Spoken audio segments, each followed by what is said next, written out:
Okay, so next update naman natin is tong anim na kids natin.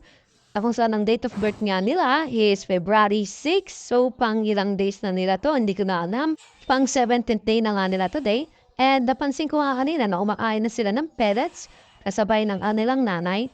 So, ilang days na lang at pwede na talaga rin silang kumain ng mga hard food. At pwede na rin silang iwalay sa kanyang nanay. O ayan, na-check na isa-isa at chinecheck na isa-isa at wala naman silang mga sugat sa paa, sa katawan o sa tenga.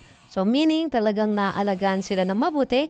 In terms of the body, kitang-kita naman na healthy, mataba at pinapagatas ng mabuti ng kanilang nanay. Sa kulay naman nila, nagiging mas visible na sa kanila yung kulay, lalo na sa camera. At ang susunod ko na mga abangan ay ang kanilang tenga at ilong. Sa tenga, sana bumagsak na ang tenga nila at sa ilong, sana ay maging pangu. Siguro ang next video ko na sa kanila is nasa playpen na sila na naglalaro. Abangan natin yan, kaya tara na at samahan nyo kami, subaybayan natin ang paglaki nila.